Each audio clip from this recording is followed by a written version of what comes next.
روایات میں یہ بات داخل ہے، تاریخی روایات سے ثابت ہوتی ہے کہ حضرت حسین رضی اللہ تعالیٰ عنہ اگرچہ اس وقت یزید کی خلافت کو تسلیم نہیں کرتے تھے، اور اس لیے نہیں کرتے تھے کہ ان کے خیال میں یزید اس لائق نہیں تھا کہ وہ اسلامی امت کا سربراہ بنے، اور ان کو کچھ منکرات شرعیہ بھی ان پر ظاہر ہوئے تھے کہ یہ منکرات شرعیہ کا ارتکاب ہو رہا ہے، تو اس کے خلاف حضرت سیدنا حسین رضی اللہ تعالیٰ عنہ نے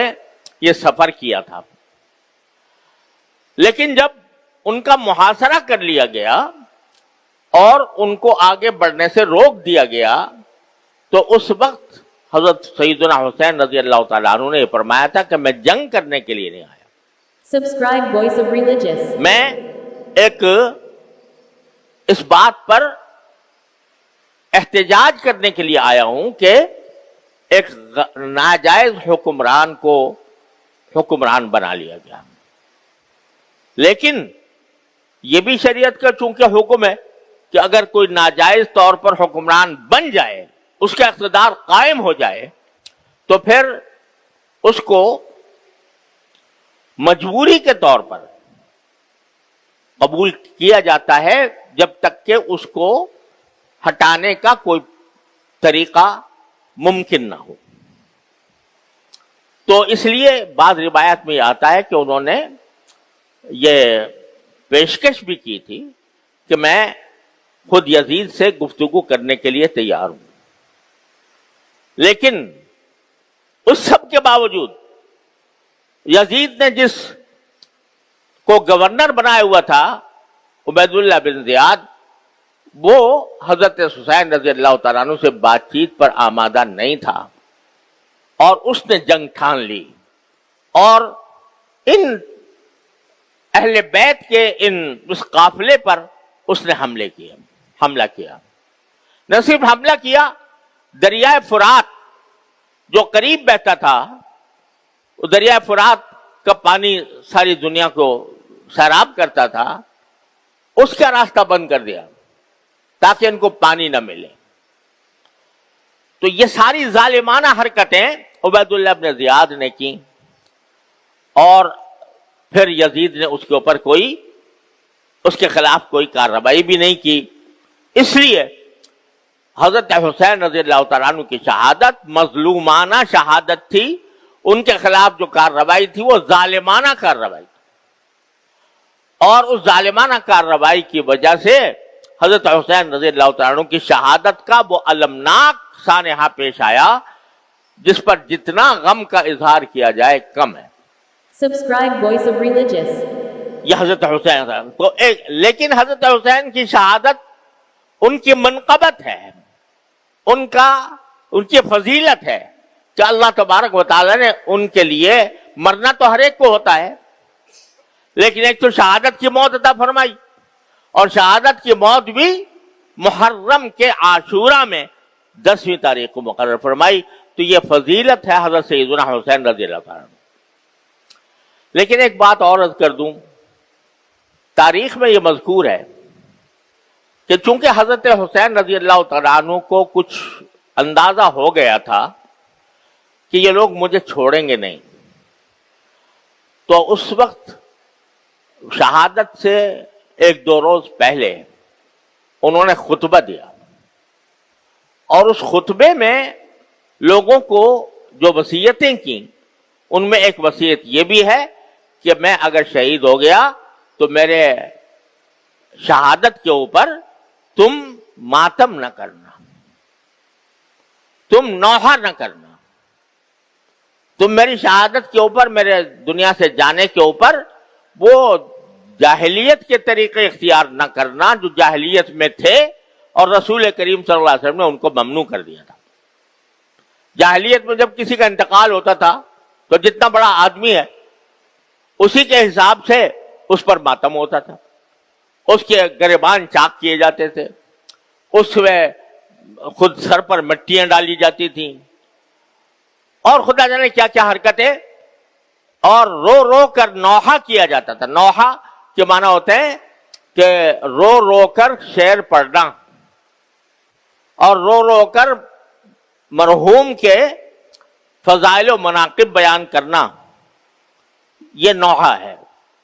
اور نبی کریم صلی اللہ علیہ وسلم نے جاہلیت کی جن رسموں کو آپ نے مٹایا ان میں ایک بہت بڑی رسم نوحہ کی آپ نے مٹائی کہ نوحہ کرنا ناجائز ہے. تو یہ خود حضرت حسین رضی اللہ تعالیٰ عنہ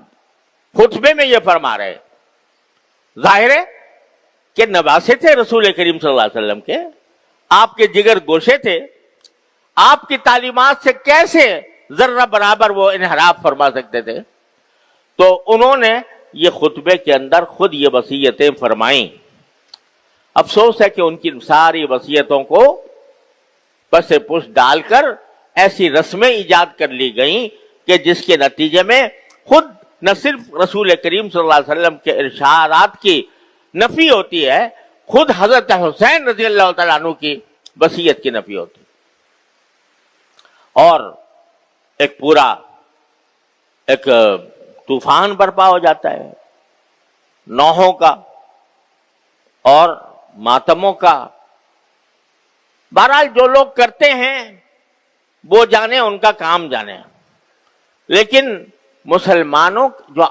مسلمان اہل سنت ہیں, جو نبی کریم صلی اللہ علیہ وسلم کی سنت کے تابع ہیں, جو حضرت حسین رضی اللہ تعالیٰ عنہ کی وصیتوں کے تابع ہیں, ان کو اس قسم کی مجالس میں جہاں یہ نوحہ ہوتا ہو یا جہاں ان کے حضرت حسین کی وصیتوں کے خلاف ورزی کی جاتی ہو, وہاں ایک متبع سنت مسلمان کا کوئی گزر نہیں ہونا چاہیے, وہاں اس کی شرکت نہ ہونی چاہیے. کیونکہ رسول کریم صلی اللہ علیہ وسلم کا ارشاد ہے کہ جو شخص کسی ایک مجلس میں بیٹھتا ہے, کسی بڑی مجلس میں بیٹھتا ہے, چاہے بیٹھا ہی ہو, دیکھنے کے لیے بھی بیٹھا ہو, تو اس کا شمار اسی مجلس کے لوگوں میں ہوگا. لہذا جو کر رہے ہیں وہ اپنے اعمال کے خود جواب دہ ہیں, اور ہمیں ان سے تعرض اس لیے نہیں کرنا کہ ہمیں اس کا حکم نہیں دیا گیا.